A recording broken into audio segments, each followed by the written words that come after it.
Assalamualaikum. Waalaikumsalam, silakan masuk Ibu. Iya, terima kasih. Silakan duduk.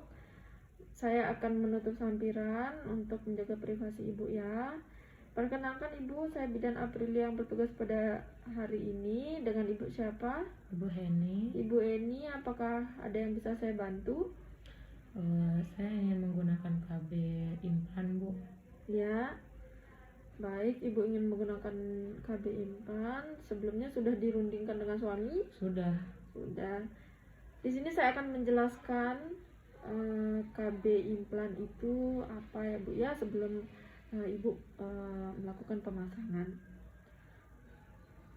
Nah, di sini KB implan atau AKBK adalah metode kontrasepsi berupa susuk atau batang AKBK yang dipasang di lengan kiri atas bagian dalam ya Bu ya, yang berisi hormon atau obat progesteron.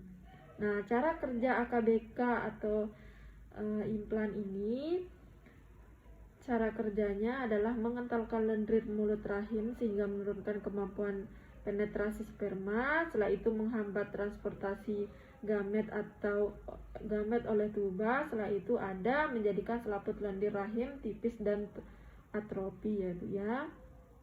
Nah, di sini ada indikasi yang bisa menjadi pasien kontrasepsi AKBK atau implan adalah usia reproduksi, menyusui, setelah itu sering lupa minum pil, tidak dapat menggunakan kontrasepsi yang mengandung estrogen.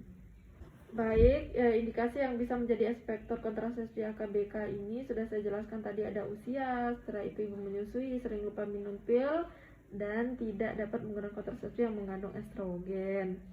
Nah, kriteria indikasi kontrasepsi AKBK atau implan, usia ibu yang sudah cukup, setelah itu ibu menyusui, sering lupa minum pil, Bu ya. Nah, setelah itu di sini ada kontraindikasinya. Kontraindikasi di sini yang tidak bisa menjadi aspektor kontrasepsi AKBK atau implan.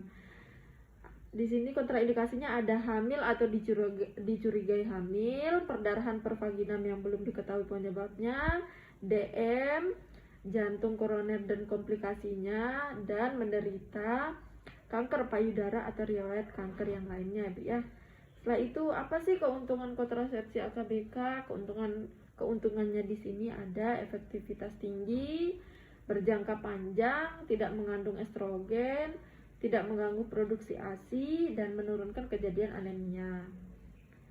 Nah, keterbatasan dari kontrasepsi AKBK ini Bu, ada klien atau ibu tergantung pada tempat sarana kesehatan. Setelah itu tidak dapat mencegah kejadian PMS dan terjadi gangguan pola haid. Setelah itu ada kembalinya kesuburan keterlambatan.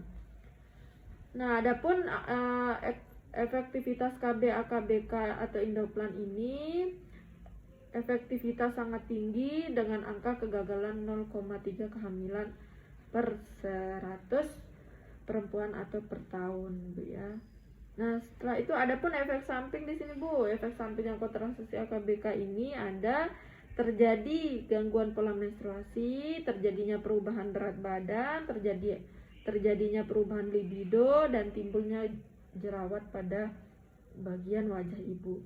Setelah itu, kapan waktu yang tepat ibu bisa melaksanakan atau menjadi aspektor KB AKBK ini? Waktu yang tepat adalah setiap saat selama siklus haid asal ibu tidak hamil. Setelah itu pada hari pertama ke-7 haid. Setelah itu, nah, tempat atau lokasi pemasangan KB AKBK atau implan ini di lengan kiri atas bagian dalam. Nah, bagi ibu yang tidak mengalami kelainan atau kidal ya Bu ya. Setelah itu untuk kontrol ulangnya nih Bu. Kontrol ulangnya itu 1 minggu lagi setelah pemasangan atau sewaktu-waktu bila ibu ada keluhan dengan metode kontrasepsi yang diikuti. Baik Ibu, itu saja yang bisa saya sampaikan dan jelaskan sebelum pemasangan. Di sini saya akan mengevaluasi kembali dulu dari apa yang saya jelaskan. Ibu bisa menyebutkan efek samping dari KB ini apa sih Bu? Efek samping dari KB yang tadi Ibu jelaskan adalah yang pertama akan terjadi gangguan pada pola menstruasi, Ya. kemudian akan terjadi perubahan berat badan, kemudian akan terjadi perubahan libido, kemudian akan bisa terjadi timbul jerawat. Iya, itu saja. Nah, setelah itu sebelumnya apakah Ibu ingin bertanya? Tidak ada, Bu. Tidak ada, Bu, ya, sudah mengerti. Itu saja yang bisa saya sampaikan. Jika Iya, ada keluhan atau ada yang mau ditanyakan, silakan kembali lagi besok ke sini, Bu, Iya, ya. terima kasih. Terima kasih.